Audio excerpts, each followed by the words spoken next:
নমস্কার সকলকে। আশা করি সকলে ভালো আছেন, আমরাও ভালো আছি। আজকে 23শে আগস্ট শনিবার, এখন বাজে বেলা 1টা। আমরা সবাই মিলে বেরিয়েছি।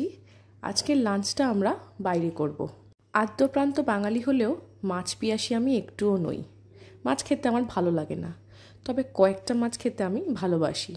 তার মধ্যে প্রথম হচ্ছে ইলিশ মাছ। সচরাচর আমি আমার বরমশাইয়ের কাছে খুব একটা কিছু আবদার করি না, তাই যখন কিছু আবদার করি বরমশাই সেটা রাখার চেষ্টা করে। অনেক দিন আগে আমি ওকে বলেছিলাম যে একবার ইলিশ উৎসবে যাব, তাই আজকে আমার ইচ্ছেটা পূরণ করার জন্য রাহুল আমাকে নিয়ে এসেছে ফোরাম মলে।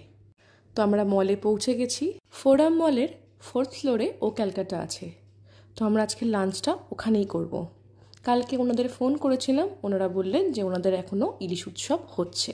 ওখানে আলাকার্টে এবং বুফে দুটো অপশানই আছে। আমরা আলাকার্টে অপশানই চুজ করেছিলাম।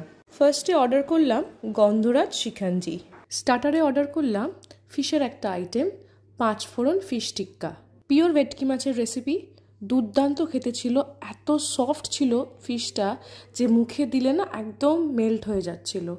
এরপর মেন কোর্সে অর্ডার করেছিলাম স্টিম রাইস আর তার সাথে ইলিশ ভাপা। বোনলেস ইলিশ, মানে কাঁটা ছাড়া ইলিশ মাছ। এটাই আমার খাওয়ার ইচ্ছে ছিল। ইলিশ মাছের সাইজগুলো জাম্বো সাইজের ছিল। আলাদা করে বাটিতে সর্ষে দিয়েছিল, সরু চালের গরম ভাত আর তার সাথে ভাপা ইলিশ। কাঁটা ছাড়া মাছ হলেও হাত দিয়ে মাছ ভাত খেলে যা তৃপ্তি হয়, চামচ দিয়ে আমার সেই তৃপ্তি হয় না। আমার শাশুড়ি মায়েরও মাছটা খেতে বেশ ভালো লেগেছে, বলছে দারুণ খেতে। মাছটা একদম ফ্রেশ, এত সফট, আর মাছের ভেতরে নুন ঝাল সব টেস্টগুলো পারফেক্ট ছিল। অর্ডার করেছিলাম টমেটো খেজুরের চাটনি, আর ডেজার্টে নিয়েছিলাম রসমুন্ডি আর তার সাথে ছানা পোড়া উইথ ভ্যানিলা আইসক্রিম, আর ওপর থেকে দিয়ে দিল একটু ক্যারামেল সস। রসমুন্ডির টেস্টটা একদম রসমালাইয়ের মতন, বাট মিষ্টি কম ছিল। আর শেষ পাতে ছিল মিষ্টি পান।